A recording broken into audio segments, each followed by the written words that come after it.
আজি আপোনাক অসমীয়াৰ আসাম টেট স্পেচিয়েল ক্লাছ 19ৰ হেম বৰুৱাৰ পাঠটি দিব ওলাইছোঁ। প্ৰথম প্ৰশ্ন, হেম বৰুৱাৰ জন্ম ক'ত হৈছিলে? তেজপুৰ, নগাঁও, কামৰূপ, দৰং। আপোনালোকে ক'ত হৈছে আৰু চিন্তা কৰকচোন বাৰু। আৰু শুদ্ধ উত্তৰটো হৈছে তেজপুৰ। তেজপুৰত হেম বৰুৱাৰ জন্ম হৈছিলে। নেক্সট প্ৰশ্ন, হেম বৰুৱা কোনখন বাতৰি কাকতৰ সম্পাদক আছিলে? আসাম এক্সপ্ৰেছ, খবৰ, প্ৰতিদিন, এটাও নহয়। আৰু শুদ্ধ উত্তৰ হৈছে আসাম এক্সপ্ৰেছ। আসাম এক্সপ্ৰেছ তেওঁৰ সম্পাদনা গাইছিলে আসাম এক্সপ্ৰেছৰ। কোন চনত তেওঁ অসম সাহিত্য সভাৰ সভাপতি হৈছিল? আৰু শুদ্ধ উত্তৰ 1972 চনত। তাৰপিছত কোনখন সাহিত্য সভাৰ তেওঁ সভাপতি পদ অলংকৃত কৰিছিল?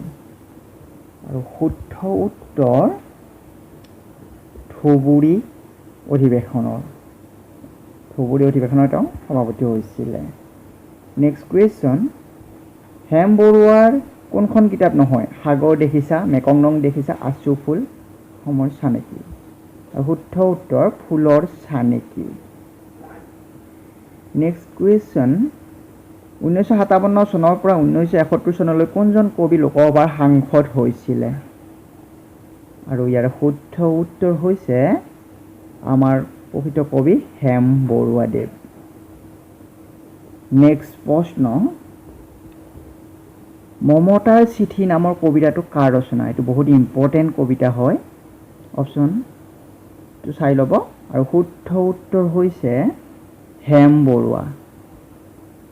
নমস্কাৰ বন্ধুসকল, যদিহে আপোনালোকে আমাৰ ভিডিঅ'টো চাই ভাল লাগিলে প্লিজ লাইক কৰিব, শ্বেয়াৰ কৰিব আৰু ছাবস্ক্ৰাইব কৰিবলৈ নাপাহৰিব। আৰু মই এইবিলাক ভিডিঅ' বিভিন্ন কিতাপৰ পৰা কালেকশ্যন কৰিছোঁ।